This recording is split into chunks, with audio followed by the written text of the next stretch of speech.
할렐루야. 하나님을 찬양합니다. 오늘은 예수님의 구원의 이야기 그 두 번째 말씀을 드리고자 합니다. 특별히 구원의 이야기를 나귀의 목소리를 통해서, 주님께서 타신 나귀의 이야기를 통해서 그 구원의 이야기에 대한 말씀을 드리고자 합니다. 약 2달 전에 네팔을 다녀오면서 제가 10여 년 그렇게 많이 갔지만 한 번도 하지 못한 일을 했습니다. 그게 뭐냐면 등반을 하는 것이었습니다. 비가 오는 우기였는데 3,000m에 도전을 하게 됐는데 좀 날짜가 없다 보니까 2박 3일 만에 3,000m를 찍고 내려오는 아주 급한 스케줄을 만들어서 그 일을 시도했습니다. 올라가는 길에 막 비도 있고 거머리도 있고 거머리에 물리기도 하고 별로 좋지 않은 때 올라갔는데, 올라가는 길에 저희를 더 힘들게 하기도 하고 또 웃음도 주었던 친구들이 있었습니다. 그게 뭐냐면 나귀였습니다. 네팔에서 저희가 찍은 나귀인데요, 이 나귀는 그 네팔에서 굉장히 중요한 교통수단이더라고요. 그 산 위에 가면 이제 뭐 호텔이라고 하기엔 너무 허름하지만 여관 같은 것들이 있는데, 여기서 사용해야 될 음식들, 그리고 따뜻한 물로 샤워를 해야 되니까 가스통 같은 것들을 이제 나귀가 메고 올라갑니다. 때로는 시멘트 같은 것도 가지고 올라가는데, 여러 아주 10마리씩 나귀들이 올라가는데요, 얼마나 무릎들이 튼튼한지 계단을 막 성큼성큼 올라가더라고요. 같이 가면서 나귀들이 오면 길을 저희들은 힘드니까 피해주고 하는데, 다 좋았는데 이 나귀가 얼마나 똥을 싸는지, 진흙과 똥이 섞여가지고 비도 오는 데다가 똥 밟고 똥 피하고 하다가 뭘 했는지 모르게 2박 3일을 보내고 나귀랑 좀 친해졌습니다. 성경에는 나귀에 대한 이야기 가운데 흥미로운 2가지의 이야기가 있습니다. 첫 번째는 모세오경 중에 민수기에 있는 22장의 나귀 이야기입니다. 이스라엘 백성들이 40년 광야 생활을 마치고 이제 가나안 땅에 입성을 준비하고 있었습니다. 그때 모압이라는 곳, 지금으로 보면 그 요르단 그 모압 지방을 지나가게 되는데요, 그때 그곳의 왕이 발락이었습니다. 발락이라는 왕이 굉장히 불안했습니다.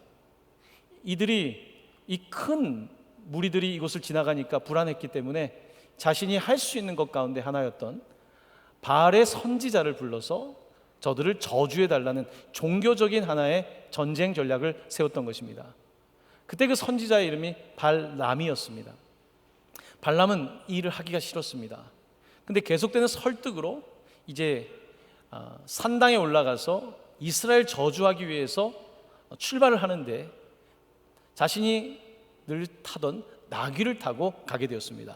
행렬이 지나가게 되는데, 오늘따라 나귀가 좀 이상합니다. 고집을 부리고 움직이질 않고요, 계속 좀 가기 싫어하는 모습입니다. 평소 같지 않은 겁니다. 이제 어떤 이 골목으로 들어서는데, 심지어 이 나귀가 주인의 발을 벽에다가 자꾸 짓누르기까지 하면서 안 하던 짓을 합니다. 주인은 화가 나서 막 채찍질을 하기도 합니다. 자, 그런데도 이 나귀가 굉장히 완고합니다. 계속해서 채찍을 맞으니까 가는데, 이제 나귀는 더 이상 가지 않고 그냥 꿇어 엎드려 버립니다. 막 지팡이로 막 때리는 일이 벌어지는데요, 그때 하나님께서 나귀의 입을 여신 이야기가 있습니다. 나귀가 어떻게 이야기를 하냐면요, 민수기 22장 28절입니다. 내가 당신에게 무엇을 하였기에 나를 이같이 3번을 때리느냐. 나귀가 왜 때리냐고 묻고 있습니다. 평생 주인을 잘 섬겼는데 나귀는 바로 하나님의 앞에 사자가 있었기 때문에 더 이상 가지 못하고, 이 일을 하면 안 된다는 것을 주인에게 말하기 위해서 그의 발을 짓누르기도 하고 했던 건데, 주인은 나귀의 음성을 듣지 못하고 나귀의 마음을 알지 못하고 그를 때렸던 것입니다. 반면에 오늘 본문에 등장하는 나귀는 예수님이 타시는 나귀입니다.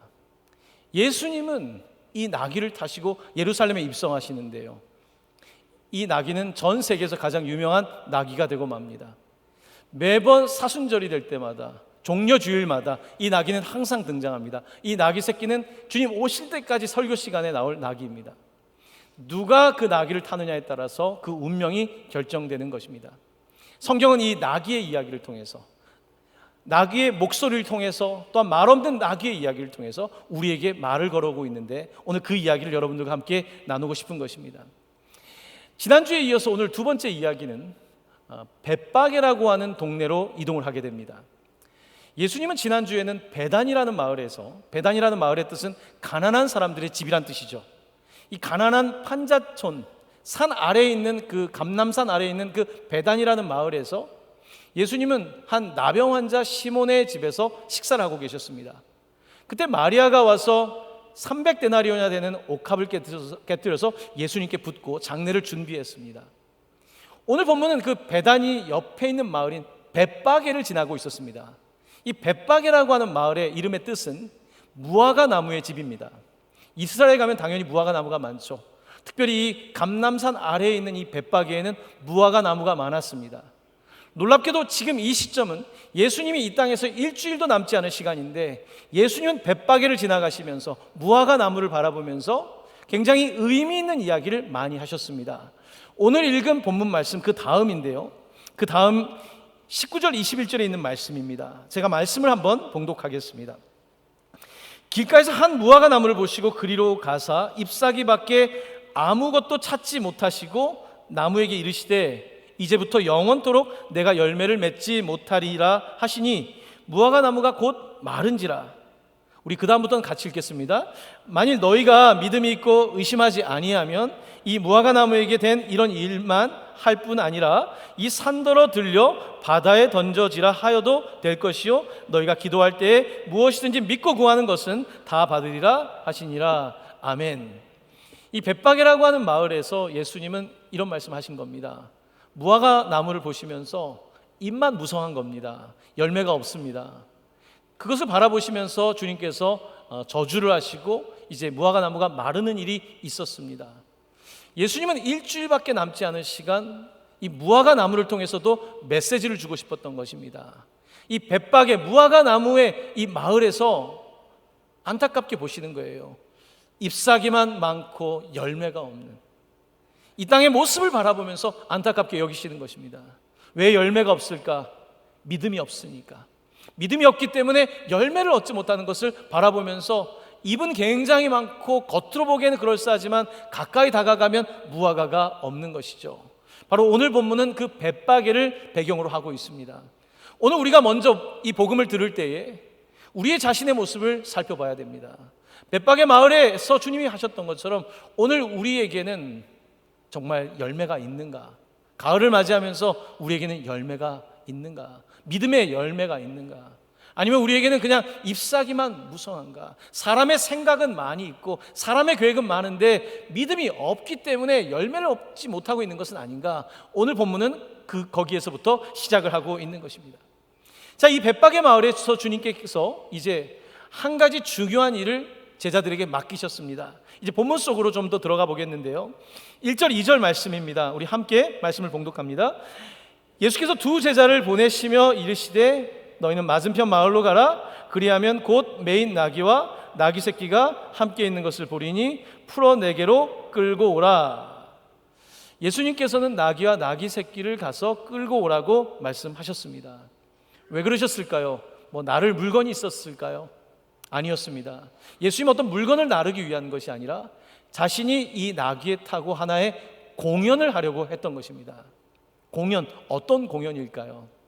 여러분, 로마 사람들은 전쟁에서 승리하면 말을 타고 장군이 입성을 합니다. 왕이 입성을 하죠. 때로는 황금마차를 타기도 합니다. 사람들은 입성할 때 자신의 권위와 자신의 능력을 나타냅니다. 특별히 말은 승리와 말은 권위의 상징입니다.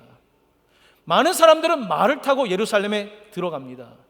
자, 그런데 오늘 본문에서 예수님은 말을 타는 공연이 아니라 어린 나귀를 타는 공연을 펼치십니다.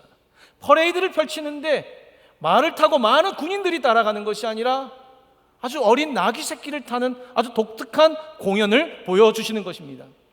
나귀는 어떤 동물입니까? 나귀는 전쟁 중에 동원하지 않는다고 합니다. 왜냐하면 나귀는 굉장히 아주 예민하고 신중하기 때문에 전쟁에 싸울 수가 없답니다. 나귀는 어떤 뜻입니까? 낮은 사람들이 사용하는 것입니다. 마치 네팔에 이 목동들이 이 나귀의 물건을 싣고 갔던 것처럼 많은 사람들에게 이동수단이기도 하고 많은 사람들에게 친구 같은 나귀입니다. 나귀는 바로 겸손의 상징이고 비폭력의 상징이고, 바로 나귀는 이 땅 가운데 오신 대단히 높은 왕들이 아니라 가장 낮은 곳에 오신 왕의 모습을 보여주고 있는 것입니다. 예수님은 오늘 이 새로운 공연을 사람들에게 보여주고 싶었던 것입니다. 오늘 우리는 마태복음을 읽고 있는데요, 다른 복음서에서는 이 나귀는 한 번도 타보지 않은 나귀 새끼라고 말씀하고 있습니다. 한 번도 타보지 않은 나귀 새끼, 그 여린 나귀 새끼를 타고 주님께서 올라가신다는 말씀입니다. 예수님께서 왜 이를 행하셨는가? 왜 말을 타지 않고 나귀를 타시는가? 그 말씀에 대한 내용은 오늘 읽은 5절 말씀에 이사야 선지자를 통하여 이렇게 예언이 되어 있습니다. 우리 함께 봉독합니다. 시온 딸에게 이르기를 내 왕이 내게 임하나니 그는 겸손하여 나귀 곧 멍에 매는 짐승의 새끼를 탔도다 하라 하였느니라. 아멘. 성경은 장차 오실 메시아 그리스도는 말을 타는 것이 아니라, 백마를 타는 것이 아니라 나귀를 탄다고 말씀하셨습니다. 나귀 새끼를 탄다고 말씀하셨고, 바로 그가 메시아라고 말씀하고 있는데 예수님은 그것을 이루기 위해서 오셨다는 것입니다.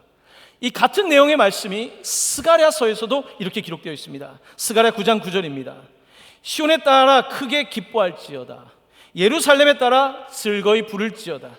보라, 내 왕이 내게 임하시나니 그는 공의로우시며 구원을 베푸시며 겸손하여서 나귀를 타시나니 나귀의 작은 것 곧 나귀 새끼니라. 아멘. 구약 성경은 우리에게 말을 시키고 있는 겁니다. 이스라엘은 이렇게 생각했습니다. 큰 말을 타고 오는 사람이 우리를 구원해 줄 것이다. 큰 말을 타는 사람이, 그런데 성경을 잘 읽어보니까 큰 말을 타는 사람이 아니었습니다. 나귀를 타는 분, 아주 초라한 나귀를 타는 분이 우리를 구원하시는 분이라는 것을 성경은 강조했고, 그동안 많은 사람들은 말을 타고 우리가 구원자다고 말했는데 바로 예수 그리스도께서 나귀 새끼를 타고 구원하시는 것을 보여주고 있는 것입니다.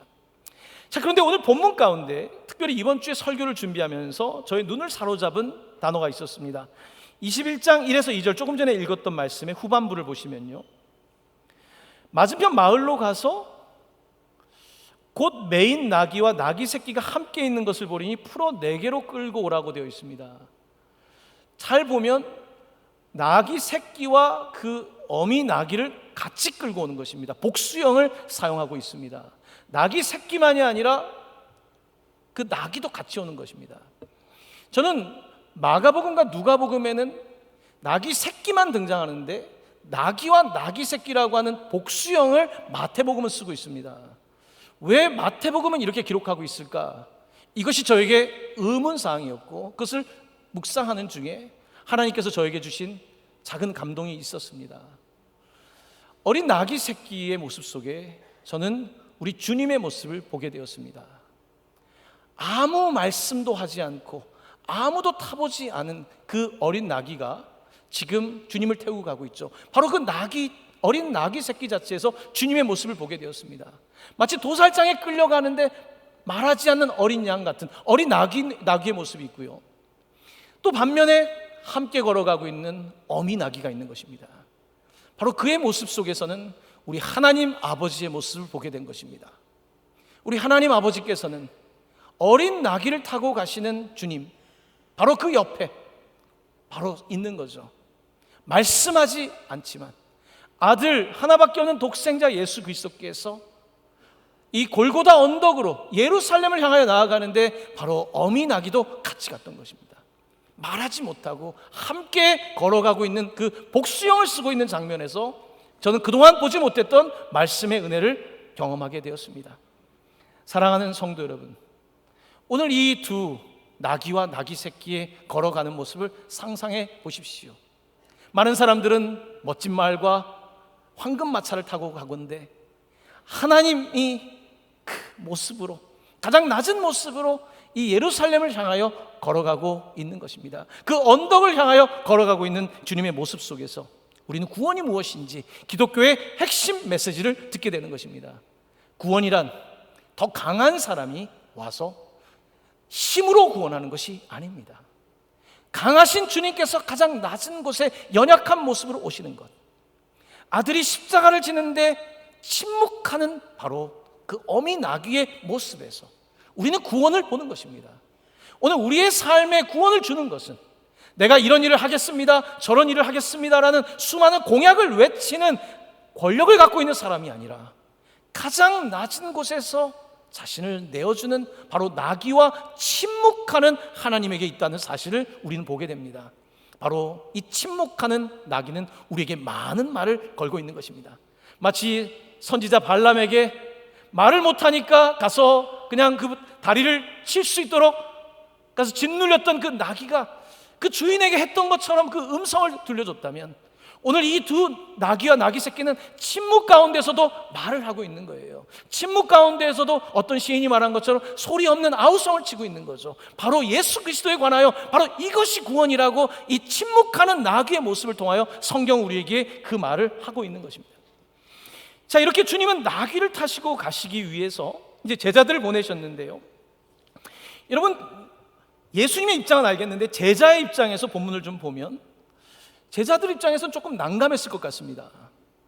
갑자기 건너편 마을로 가서 나귀와 나귀 새끼를 가져오라니까, 아니 무슨 뭐 어느 집에 가라는 것도 아니고 뭐 어떤 돈을 주면서 하라는 것도 아니고 가면 알아서 될 거다라고 말씀하시는 것입니다.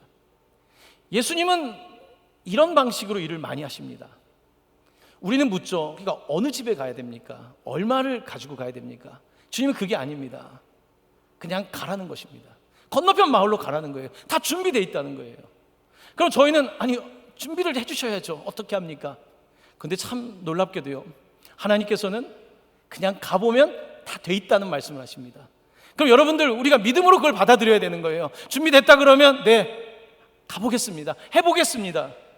근데 믿음이 없으면 자꾸 내 생각으로, 그러니까 어떻게 하라는 말씀입니까? 자꾸 묻게 되는 것 아니겠습니까?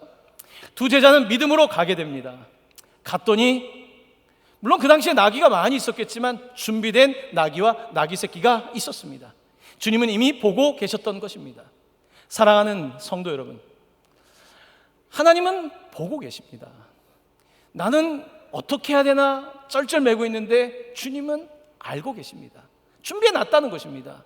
가면 된다는 것입니다. 하면 된다고 말씀하고 있는 것입니다.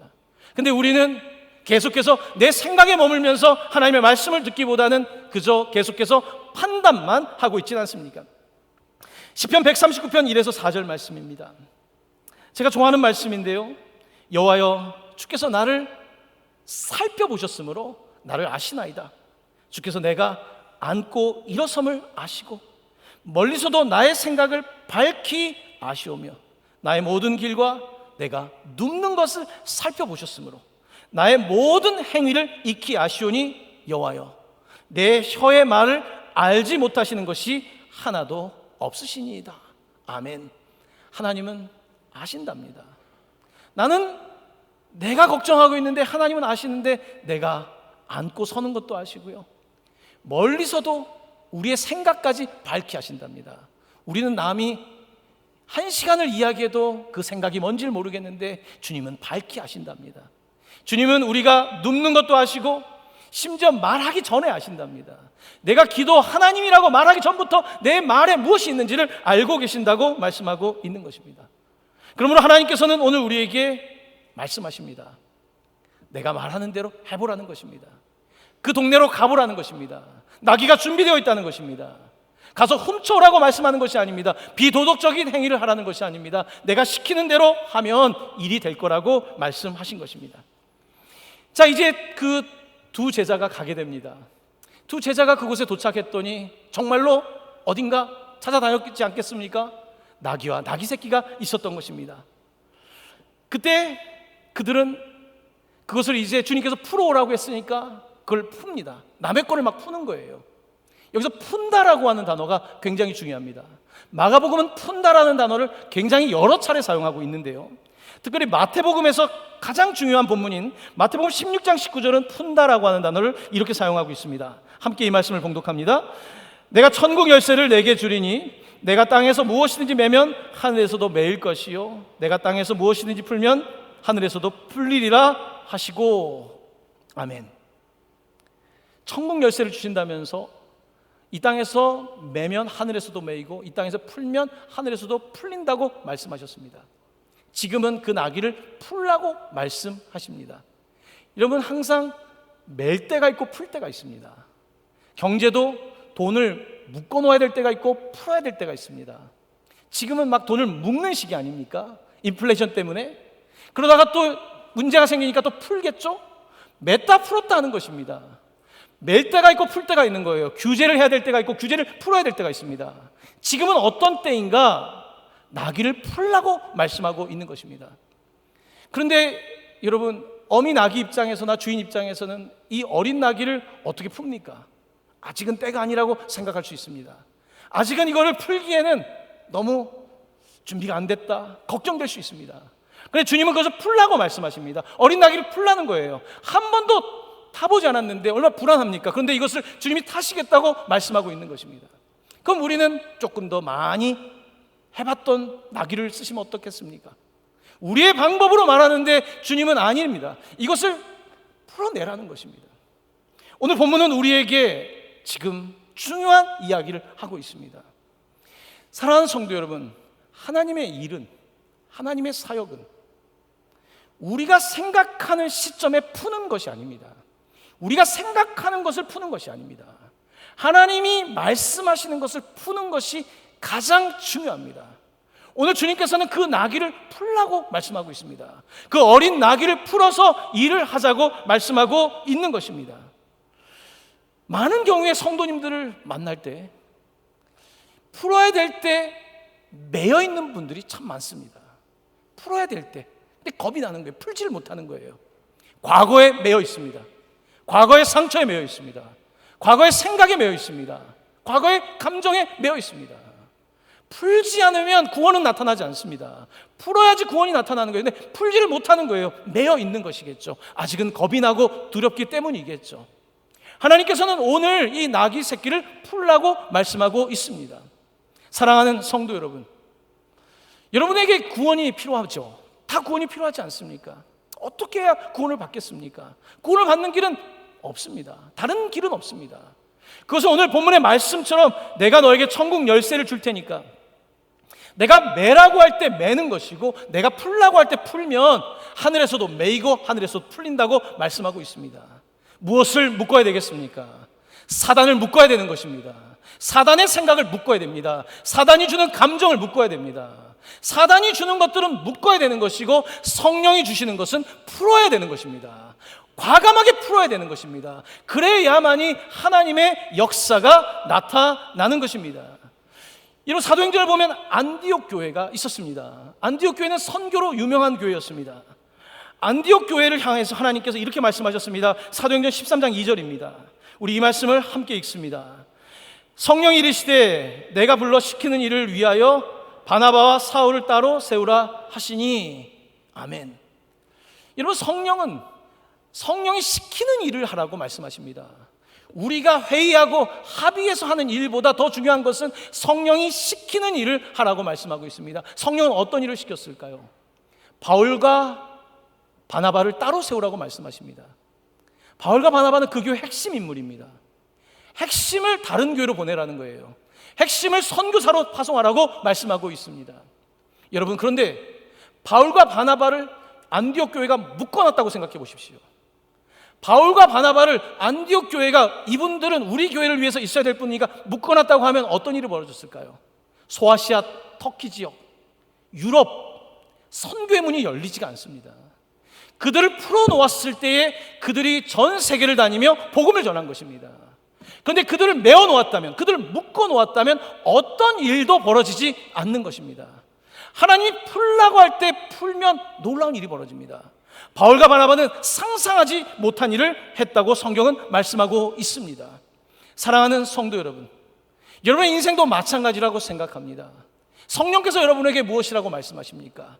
무엇을 풀라고 말씀하십니까? 풀어야 되는 것입니다. 우리가 풀 때에 하나님께서 일할 수 있는 것입니다. 하나님께서 시키는 일을 풀어서 하게 되면 성령의 바람이 불고 그 가운데 놀라운 역사가 일어나는 것입니다. 아직 준비가 되지 않은 것이 아닙니다. 풀어야 됩니다. 주님이 사용할 수 있도록 풀어드려야 되는 것입니다. 여러분, 좋은 차 있으시죠? 여러분, 이 차에 누가 타느냐가 중요합니다. 오늘 이 어린 나귀는 주님을 태웠습니다. 내 차가 아닙니다. 주님이 사용하신다고 하면 주님의 차가 되는 것 아니겠습니까? 내 것이 아닙니다. 주님이 사용한다고 하면 주님께 내어드리는 것, 바로 이것이 하나님의 역사를 만드는 것입니다. 근데 많은 경우에 어떻습니까? 이건 내 거니까 묶어놓습니다. 다 묶어놓습니다. 여러분, 묶어가지고 일이 됩니까? 계속해서 돈도 움직여도 돈을 벌지 않습니까? 하나님의 성령은 하물며 더합니다. 성령이 일하실 수 있도록 풀어놓을 때 역사가 나타나는 것입니다. 주님께서 여러분들을 오늘 풀어주시는 은혜가 있기를 간절히 축원합니다. 나귀를 푸는 것처럼 풀어지는 역사 있기를 바랍니다. 나는 어리다고요? 난 아직 준비가 안 됐다고요? 천만의 말씀입니다. 천만의 말씀입니다. 여러분, 준비가 안 됐을 때 풀어야 되는 것입니다. 제가 여러 번 말씀드리지만 제가 대학교 때 가장 잘했던 것은 제가 6개월 동안 풀려 다녔던 것입니다. 저는 안 가본 나라가 별로 없을 정도로 대학교 때 6개월 동안 배낭을 지고 온 동네를 다 다녔습니다. 풀어 다닌 거예요, 여러분. 풀어 다니다 보니까 어떻습니까? 이 사람도 만나고 저 사람도 만나고 견문이 넓어지고 풀어 다녀야 되고, 매어 보십시오. 여러분, 매이는 것이 절대로 우리 인생에 도움이 되지 않습니다. 하나님은 풀어야 될 때 풀어야 된다라고 말씀하고 있는 것입니다. 오늘 어린 나귀지만 풀어야 됩니다. 여러분, 자식 계속 붙잡아 놓는다고 되지 않습니다. 과감하게 풀어 놓아야 됩니다. 저는 저희 자녀들을 다 대안학교에 보내고 있습니다. 여러분, 쉬운 일 아닙니다. 자녀들을 제가 생각한 틀이 아니라 계속해서 하나님의 방법으로 해보려고, 좀 풀어보려고 애를 씁니다. 여러분, 어디 정답이 있는지 모르지만요, 하나님께서 우리에게 말씀하실 때에 우리는 과감하게 풀어낼 수 있어야 됩니다. 내가 메어놓으면 내 자식밖에 안 됩니다. 하지만 풀어놓으면 하나님의 자식이 될 줄로 저는 믿습니다. 여러분이 풀어놓으면 하나님이 사용할 줄로 믿습니다. 내가 메어놓으면 내 나귀 새끼밖에 안 됩니다. 하지만 여러분이 풀어놓으면 하나님의 나귀 새끼가 될 것입니다. 내가 가지고 있으면 내 지식밖에 안 됩니다. 하지만 하나님께 풀어놓으면 하나님이 사용하시는 지식이 될 것입니다. 내가 가지고 있는 자산은 내 자산밖에 안 됩니다. 하지만 하나님을 위해 풀어놓으면 하나님의 나라를 위하여 사용하는 자산이 될 것입니다.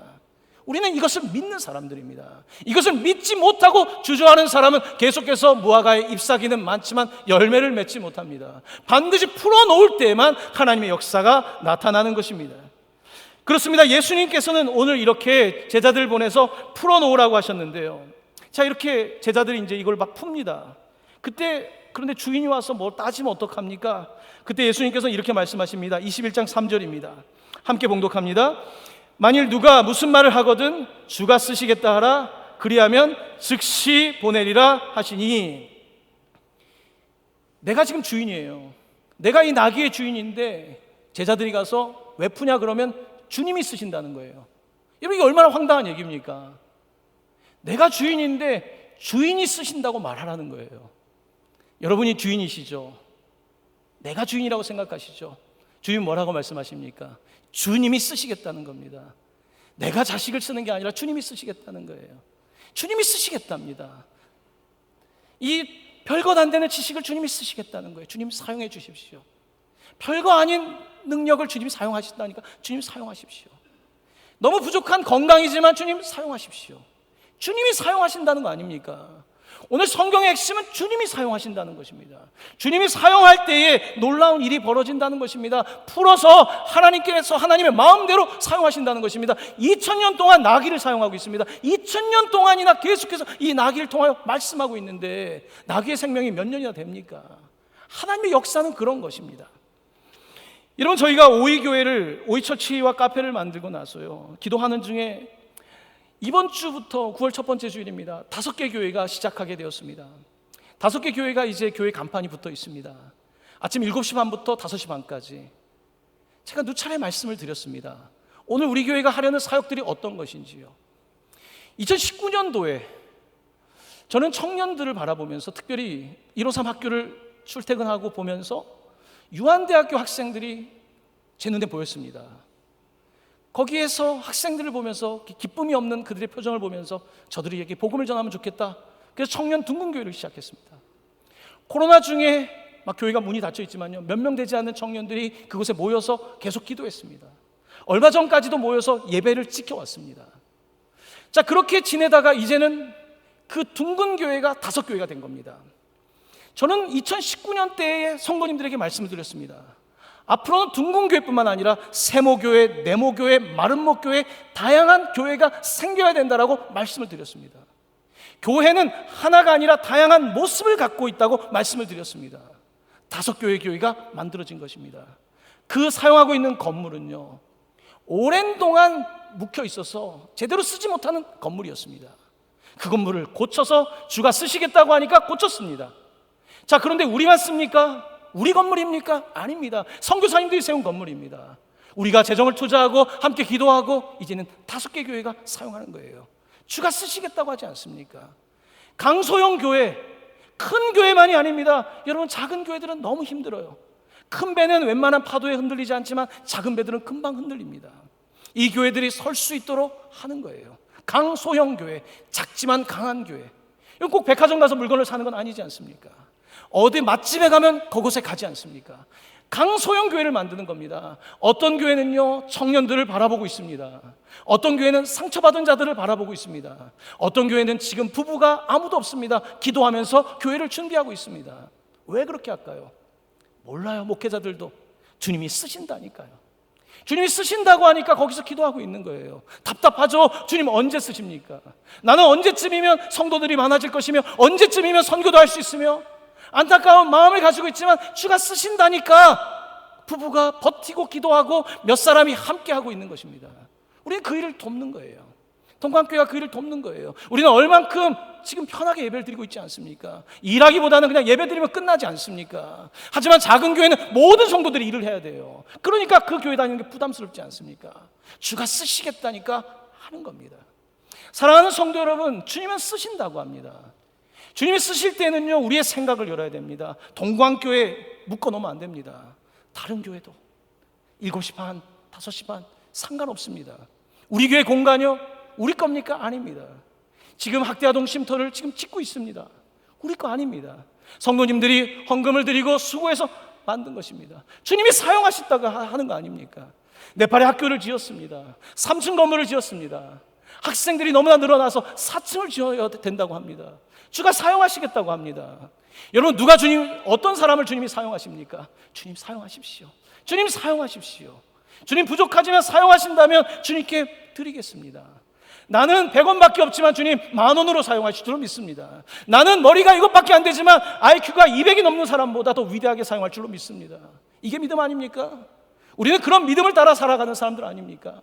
우리는 우리가 생각한 것을 하는 사람들이 아닙니다. 주님께서 시키신 일을 하는 사람들일 뿐인 것입니다.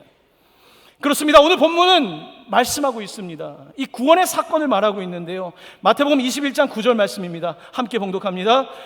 호산나 다윗의 자손이여 찬송하리로다. 주의 이름으로 오시는 이여 가장 높은 곳에서 호산나. 사람들은 호산나, save us, 구원하소서 외칩니다. 성경은 뛰어납니다. 사람들이 호산나를 외치는데요, 침묵하는 나귀와 대조를 시키고 있습니다. 구원하소서, 구원하소서. 사람들은 구원해달라고. 사람들에게 많은 경우에 구원은요, 돈 달란 얘기입니다. 먹게 달란 얘기예요. 구원해 주소서. 근데 성경은 침묵 속에서 나귀를 보여줍니다. 우리가 원하는 구원이 아니라 이 나귀 새끼의 모양을 통해서 이것이 구원이라는 말씀을 하고 있는 것입니다. 너무나 흑과 백이 다른 모습으로 보여주고 있는 거예요. 호산나를 외쳤던 사람들은 다 예수를 버리고 떠납니다. 나귀는 끝까지 주님과 함께 가는 것이겠죠. 사랑하는 성도 여러분, 우리는 많은 경우에 내가 생각한 수준에서 살아갑니다. 내가 생각한 수준에서 그렇지만요, 열매가 맺히진 않습니다. 열매는요, 반드시 하나님의 수준에서만 맺히게 되어 있는 것입니다. 지난 주간 한국 교회사를 말씀드리면서 놀라운 이야기 한 편을 전해드렸습니다.